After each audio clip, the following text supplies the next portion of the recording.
Donc, il y a le couple, les deux, là, ils travaillent comme travailleurs autonomes. Il y a M. Brandon Bryan et son épouse Nassima Nado. Nassima et Bryan, ils sont venus vous voir pour préparer leur déclaration de revenus en tant que travailleurs autonomes pour l'année d'imposition 2020. On commence par Bryan, qui est un kinésiologue de formation, mais travaille comme entraîneur, dans des salles, soit pour des groupes, soit pour personnes à part, c'est-à-dire en privé. Donc, il travaille dans plusieurs salles de sport à Montréal.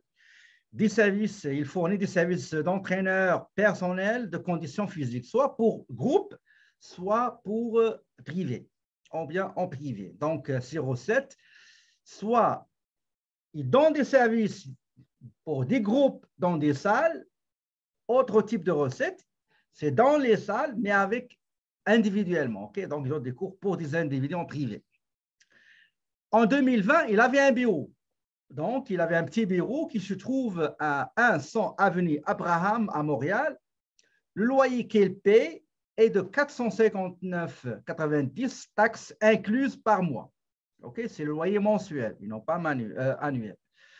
Par ailleurs, en plus de bureau, il a un petit espace qu'il a aménagé au sein de sa résidence. Donc, la superficie de l'espace qu'il occupe s'élève à 187,50 pieds carrés. Il l'utilise comme bureau à domicile. Ça, ce qui concerne Bryan. Passons maintenant à son épouse Nassima.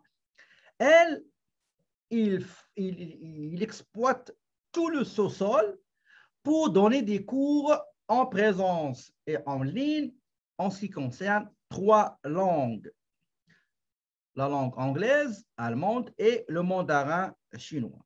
Okay? Ni hao ma, ça veut dire hello, bonjour. Bon, c'est ce que je sais.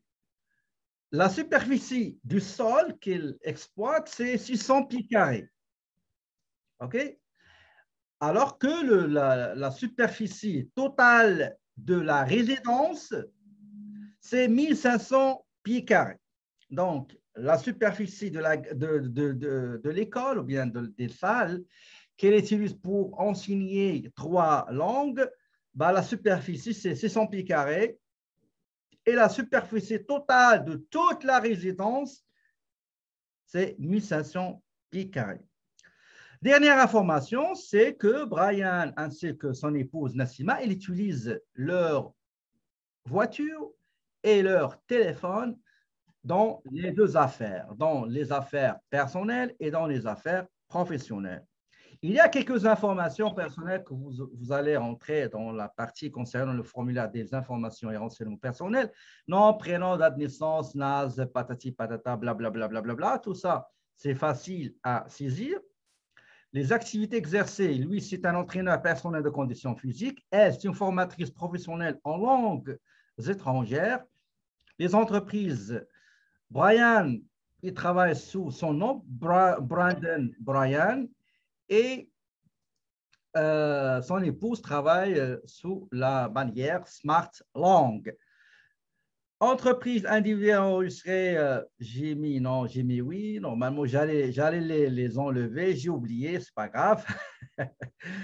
Code d'activité économique de chacun des deux, il faut les trouver. Donc, pour ce qui concerne entraîneur personnel dans les salles et aussi pour les leçons de langue. Est-ce qu'il utilise le téléphone personnel? Oui.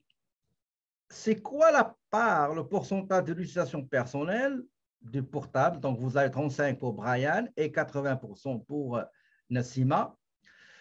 L'auto, c'est la même chose. Il utilise l'auto pour affaires personnelles et affaires professionnelles. Vous avez le pourcentage ici. Nous avons juste 3 autres informations qu'il faut ajouter. C'est en 2020, Bryan a payé une cotisation annuelle à un régime privé d'assurance médicaments maladie. Il y a les frais médicaux soumis à ce régime pour être remboursés. Le remboursement est à hauteur de 75%. Et en 2019, ils ont payé pour la RAMQ 550,50 pour Brian et 445,45 pour Nassima. S'il vous plaît, quand vous allez terminer votre travail, vous voulez le déposer, il faut me déposer deux fichiers. Le fichier profile du logiciel de fiscalité et le fichier Excel qui explique, qui justifie les montants que vous avez utilisés. Passons maintenant aux informations concernant les affaires. Nous avons ici numéro d'entreprise fédérale, identifiant d'entreprise fédérale, numéro d'entreprise du Québec et le numéro d'identification au Québec. Pour l'affaire de Madame Nassima, vous avez une liste des dépenses et recettes. Et c'est à vous de remplir le tableau Excel. On a travaillé beaucoup sur le tableau et j'ai remarqué que la majorité, ils travaillent très, très bien le tableau, donc ils n'auront aucun problème. Pour les chiffres d'affaires, il est avec les taxes incluses. Donc, il y a deux types de recettes. Recettes qui proviennent des cours donnés en ligne et des cours donnés en présentiel. Passons maintenant à son mari, Brandon Bryan. Donc, vous avez des dépenses et aussi vous avez le chiffre d'affaires. Regardez ici, il y a des recettes qui proviennent des séances données en salle, en groupe, donc taxes incluses, et vous avez aussi des recettes qui proviennent des séances d'entraînement en privé pour des individus individuellement en salle, taxes incluses. Donc, voilà. Je vous souhaite bonne chance, bon courage, croyez-moi. L'examen n'est pas difficile. La première chose qu'il faut faire, il faut structurer votre travail. Voilà de quoi je vais commencer. Voilà. S'il vous plaît, étape par étape. Ne passez pas de l'étape 1 à l'étape 2 sans vérifier l'étape 1 parce que les autres étapes sont conditionnées et tributaires de ce que vous avez fait dans la première étape. D'accord? Donc, voilà, je vous souhaite bonne chance, bon courage et j'attends toujours vos commentaires, vos suggestions sur le cours, comment l'améliorer, s'il vous plaît. OK?